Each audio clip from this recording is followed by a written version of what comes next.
എല്ലാവർക്കും നമസ്കാരം. എൻ്റെ ജീവിതത്തിൽ, എൻ്റെ സിനിമാ ജീവിതത്തിൽ കുറച്ച് സമയം ജയൻ ചേട്ടനായിട്ട് സംസാരിക്കാനും ഇടപഴകാനും എനിക്കും ഒരു അവസരം കിട്ടിയിരുന്നു. 1978 ഞാൻ south Indian film chamber school of ആക്ടിങ്ങിൽ പഠിക്കാൻ വരുന്നത്. അന്ന് എൻ്റെ ക്ലാസ്മേറ്റും റൂംമേറ്റും ഒക്കെ ആയിരുന്നു ശ്രീനാഥും കൈലാഷ്നാഥും പിന്നെ സുദർശൻ എന്ന് പറയുന്ന ഒരു പയ്യനും. ശ്രീനാഥും സുദർശനും ഇന്നിപ്പോൾ നമ്മുടെ കൂടെ ഇല്ല. ഞങ്ങളന്ന് താമസിച്ചിരുന്നത് മൗണ്ട് റോഡിൽ ജാമ ലോഡ്ജ് എന്ന് പറയുന്ന ഒരു ലോഡ്ജിലാണ്. അതിൻ്റെ വളരെ അടുത്താണ് എൻ കെ അഹമ്മദ് ലോഡ്ജ്. ഈ എൻ കെ അഹമ്മദ് ലോഡ്ജിലാണ് രവീന്ദ്രൻ താമസിച്ചിരുന്നത്. രവീന്ദ്രൻ അന്ന് അടയാർ ഫിലിം ഇൻസ്റ്റിറ്റ്യൂട്ടിൽ പഠിക്കുകയാണ്. ഈ രണ്ട് ലോഡ്ജുകളിലായിട്ടാണ് മലയാളത്തിൽ അന്നത്തെ ഒരുപാട് ആക്ടേഴ്സ് ക്യാരക്ടർ റോൾസ് ചെയ്യുന്നവർ അവിടെ വന്ന് താമസിക്കാറുണ്ട്. അപ്പോൾ ഞങ്ങളുടെയൊക്കെ ഒരു ടോക്കിംഗ് പോയിന്റ് അന്ന് ജയൻ ചേട്ടനായിരുന്നു. ജയൻ ചേട്ടൻ അന്ന് ഭയങ്കര പോപ്പുലാരിറ്റി ഗെയിൻ ചെയ്തുകൊണ്ടിരിക്കുന്ന ഒരു സമയമാണ്. നെഗറ്റീവ് വേഷങ്ങളിലാണ് അധികം കാണുന്നത്, പക്ഷെ എന്നാലും വളരെ പോപ്പുലാരിറ്റി ഗെയിൻ ചെയ്യുന്ന ഒരു സമയമായിരുന്നു. അപ്പോൾ ഞങ്ങൾ ഇവർ ഷൂട്ടിംഗ് കഴിഞ്ഞൊക്കെ വരുമ്പോൾ ഞങ്ങൾ ഇവരുടെ അടുത്ത് പോയി സംസാരിക്കാറുണ്ട്. അപ്പോൾ ഞങ്ങൾ ഇങ്ങനെ ജയൻ ചേട്ടനെ കുറിച്ചൊക്കെ ചോദിക്കും, മലയാളത്തിൽ ഒരുപാട് ആക്ടേഴ്സിനെ കുറിച്ചൊക്കെ ചോദിക്കും. അപ്പോൾ അവർ ഞങ്ങൾ ഈ ഫിലിം ഇൻസ്റ്റിറ്റ്യൂട്ട് ആണെന്നൊക്കെ പറയുമ്പോൾ ഞങ്ങളുടെ അടുത്ത് വളരെ താല്പര്യത്തിൽ സംസാരിക്കാറുണ്ട്. എൻ്റെ ഓർമ്മയിൽ ഒടുവിൽ ഉണ്ണികൃഷ്ണൻ ചേട്ടനും അവിടെ ഒരു പെർമനൻറ്റ് മുറി ഉണ്ടായിരുന്നു. അപ്പോൾ ഞങ്ങളിങ്ങനെ പറയാറുണ്ട്, ഞങ്ങൾക്ക് ജയൻ ചേട്ടനെ കാണണമെന്നൊരു താല്പര്യമുണ്ട്, എവിടെയെങ്കിലും ഷൂട്ടിങ്ങിലുണ്ടെങ്കിൽ പറയണം, ഞങ്ങൾ വരാമെന്നൊക്കെ പറയാറുണ്ട്. പക്ഷെ അതൊന്നും സാധിച്ചില്ല. ഞാൻ ചെന്നൈയിലാണ് പഠിച്ചു കൊണ്ടത്. അപ്പോൾ എൻ്റെ ഒരു സുഹൃത്ത്, അവൻ പാംഗ്രോ ഹോട്ടലിലാണ് ജോലി ചെയ്യുന്നത്. അപ്പോൾ അവൻ പറയാറുണ്ട്, അവനിങ്ങനെ ജയൻ ചേട്ടൻ അവിടെയാണ് വന്നാൽ താമസിക്കുന്നത് ഷൂട്ടിങ്ങിന് വന്നാൽ. പിന്നെ അതുപോലെ റെസ്റ്റോറൻറ്റിൽ ഞാൻ കണ്ടിട്ടുണ്ട്, ബ്രേക്ക്ഫാസ്റ്റ് കഴിക്കാൻ വരാറുണ്ട് എന്നൊക്കെ പറയും. അങ്ങനെ ഞാനും ശ്രീനാഥും ഒരു 1-2 പ്രാവശ്യം അവിടെ പോയി നോക്കി. ബ്രേക്ക്ഫാസ്റ്റൊക്കെ കഴിച്ചു, 1-2 പ്രാവശ്യം പോയി കഴിച്ചു. പക്ഷേ ജയൻ ചേട്ടനെ ഒന്നും കാണാൻ സാധിച്ചില്ല. പിന്നെ ഞങ്ങളുടെ കീശ കാലിയാവാൻ തുടങ്ങി. ബിക്കോസ് അത് കുറച്ച് എക്സ്പെൻസീവ് ആയിട്ടുള്ളൊരു ഹോട്ടൽ, അതുകൊണ്ട് ഞങ്ങളത് നിർത്തി. എൻ്റെ ഒരു ബന്ധുവാണ് ബാലേട്ടൻ, GP ഫിലിംസിലെ ബാലേട്ടൻ, GP ബാലൻ. പുള്ളി ഒരുപാട് സിനിമകൾ എടുത്തിട്ടുള്ളൊരു പ്രൊഡ്യൂസറാണ്. ഞാൻ അങ്ങേരെ ഇടയ്ക്കിടയ്ക്ക് പോയി കാണാറുണ്ട്, എന്തെങ്കിലുമൊക്കെ ഒരു ചാൻസ് കിട്ടുമെന്ന് അറിയാൻ വേണ്ടിയിട്ട്. അപ്പോൾ പുള്ളിയെ ഞാൻ ഒരിക്കൽ കണ്ടപ്പോൾ പുള്ളി എൻ്റെ അടുത്ത് വന്നു, ഞാനൊരു സിനിമ ചെയ്യുന്നുണ്ട്, ശരപഞ്ചരം എന്നാണ് ആ സിനിമയുടെ പേര്. പുള്ളി ഒരുപാട് നല്ല സിനിമകൾ ചെയ്തിട്ടുണ്ട്. ബാബുമോൻ, തോൽക്കാൻ എനിക്ക് മനസ്സില്ല, പിന്നെ അതുപോലെ അയലത്തെ സുന്ദരി, അങ്ങനെ ഒരുപാട് സിനിമകൾ ചെയ്തിട്ടുണ്ട്. ഇത് പുള്ളിയുടെ ഒരു അടുത്ത പ്രൊഡക്ഷനായിരുന്നു. പുള്ളി വെറും ജയൻ ആണ് അതിലെ മുഖ്യ കഥാപാത്രത്തിൽ അഭിനയിക്കുന്നത്. പിന്നെ ഷീലാമയുണ്ട്, പിന്നെ സത്താറുണ്ട്, പിന്നെ ഒരുപാട് മലയാളത്തിലെ ഒരുപാട് നല്ല ആക്ടേഴ്സ് ഉണ്ടെന്ന് തോന്നുന്നു. എൻ്റെ ഓർമ്മയിൽ ഒടിയിൽ ഉണ്ണികൃഷ്ണനും ആ സിനിമയിൽ അഭിനയിച്ചു. ഹരിഹരൻ സാറാണ് ഡയറക്റ്റ് ചെയ്യുന്നത് തോന്നുന്നു. ഞാൻ ഹരിഹരൻ്റെ അടുത്ത് നിൻ്റെ കാര്യം പറയാമെന്ന് പറഞ്ഞു. അങ്ങനെ ശരപഞ്ചരത്തിൽ ഞാൻ അഭിനയിച്ചു 3 സീനിൽ. പക്ഷെ എന്നെ സംബന്ധിച്ചിടത്തോളം അതെനിക്ക് വലിയൊരു എക്സ്പോഷറായിരുന്നു, വലിയ ഒരു എക്സ്പീരിയൻസ് ആയിരുന്നു, എൻ്റെ ഒരു ഭാഗ്യമായിട്ടാണ് ഞാൻ കണക്കാക്കിയത്. പക്ഷേ ആ സിനിമയിൽ എനിക്ക് ജയൻ ചേട്ടനായിട്ട് കോമ്പിനേഷനൊന്നും ഉണ്ടായിരുന്നില്ല. അപ്പോൾ ഞാൻ ജയൻ ചേട്ടനെ കാണാൻ വേണ്ടിയിട്ട് ആ സിനിമയുടെ തന്നെ ഒരു സെറ്റിൽ ഞാനവിടെ ചെന്നിരുന്നു. അപ്പോൾ ഞാനിങ്ങനെ ദൂരത്ത് കണ്ടു, കുറച്ച് ആളുകളൊക്കെ ആയിട്ട് ഇങ്ങനെ സംസാരിച്ചുകൊണ്ട് നിൽക്കുകയായിരുന്നു. പക്ഷെ ജയൻ ചേട്ടനെ നമ്മൾ നേരിട്ട് കാണുമ്പോൾ ആ സിനിമയിൽ ആ ഒരു ഭയങ്കര ഒരു ഗൈജാൻറ്റിക് ഫിഗറൊന്നും തോന്നില്ല. പുള്ളി ഒരു വെൽ ബിൽട്ടാണ്, പക്ഷെ അങ്ങനെ നമുക്ക് സിനിമയിൽ കാണുന്ന മാതിരിയൊന്നും തോന്നില്ല. ഞാൻ കുറേ നേരം അവിടെ നിന്നു, പോകണ്ടേ, അടുത്ത് പോകണോ, എന്താ സംസാരിക്കുക, ഞാൻ എൻ്റെ അടുത്ത് എങ്ങനെ പ്രതികരിക്കും, എനിക്ക് ഒന്നും അറിയില്ല. അപ്പോൾ ഞാൻ കുറേ 1-2 മണിക്കൂറൊക്കെ അവിടെ നിന്ന് കറങ്ങി നോക്കി. പിന്നെ എനിക്ക് അറിയാവുന്ന സെറ്റായതുകൊണ്ട് കുഴപ്പമൊന്നും ഉണ്ടായിരുന്നില്ല. കുറേ കഴിഞ്ഞപ്പോൾ ഞാൻ അങ്ങനെ പതുക്കെ നടന്ന് പുള്ളി ഇരുന്നിരുന്ന ഭാഗത്ത് അവിടെ ചെന്നു, അവിടെ നിന്നു. അപ്പോൾ പുള്ളി ഒരു ഷോട്ടിന് പോയിരിക്കുകയായിരുന്നു. പുള്ളി ആ ഷോട്ട് കഴിഞ്ഞ് വരുന്ന സമയത്ത് പുള്ളി എല്ലാവരെയും നോക്കി ഇങ്ങനെ ഇങ്ങനെ ചിരിച്ചിരുന്നു. അപ്പം എന്നെ നോക്കിയിട്ട് പുള്ളി ഇങ്ങനെ ചിരിച്ചു. ആ ഒരു ചാൻസ് എടുത്ത് ഞാൻ നേരെ പുള്ളിയുടെ അടുത്തോട്ടങ്ങ് ചെന്നു.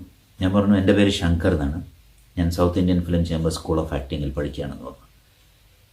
പിന്നെ പുള്ളി ഇങ്ങനെ കുറച്ചാൽ south Indian film chamber school of acting അവിടെയല്ലേ മിസ്റ്റർ രജനീകാന്ത് പഠിച്ചത്. പുള്ളി ഇപ്പോൾ വളരെ തമിഴിൽ പോപ്പുലറായിട്ട് വരുന്നുകൊണ്ടിരിക്കുന്ന ഒരാളാണ്. ഞാനൊരു സെറ്റിൽ വെച്ച് പുള്ളിയെ കണ്ടിട്ടുണ്ട്.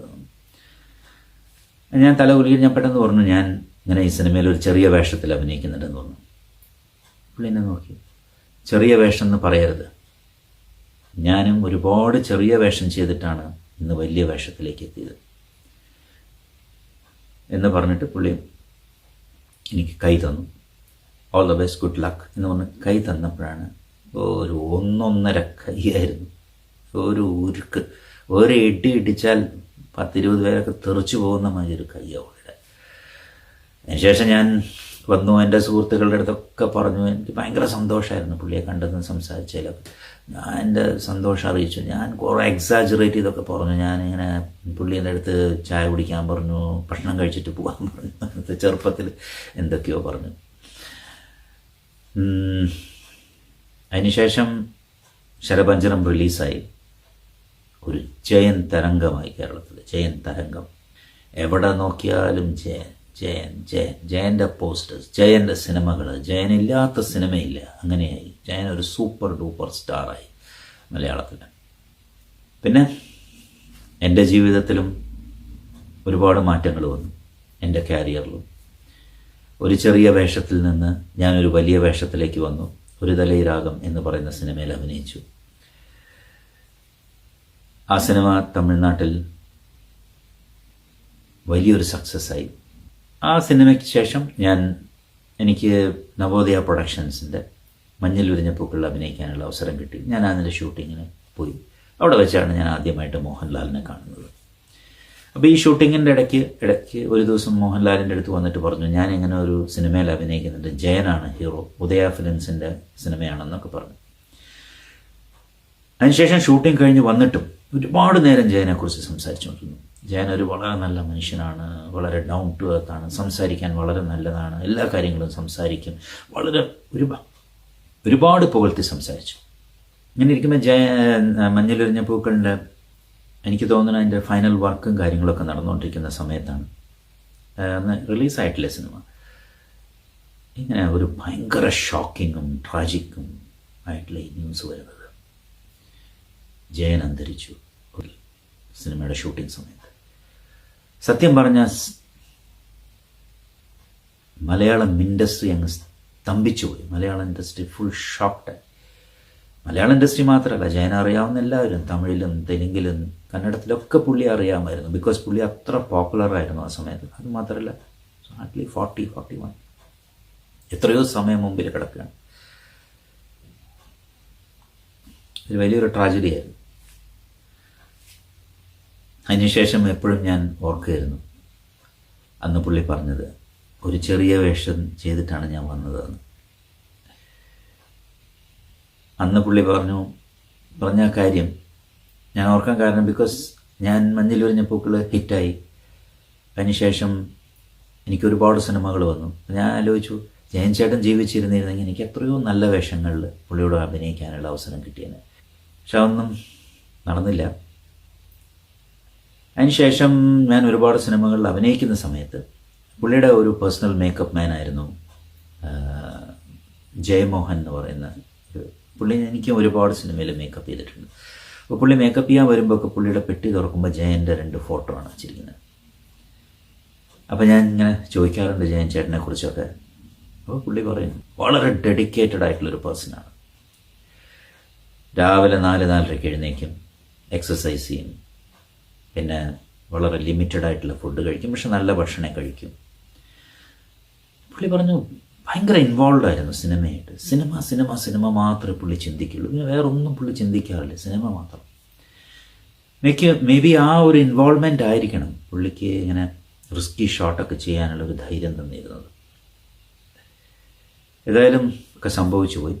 ഏതായാലും ജയൻ ചേട്ടൻ ഇന്നും നമ്മുടെ എല്ലാവരുടെയും മനസ്സിൽ ജീവിക്കുന്നു. എല്ലാ മലയാളികളുടെയും ജയൻ ചേട്ടൻ അറിയാവുന്ന എല്ലാവരുടെയും മനസ്സിൽ ജീവിക്കുന്നു. ഒരു സൂപ്പർ ഡ്യൂപ്പർ സ്റ്റാറായിട്ട് തന്നെ ജീവിക്കും.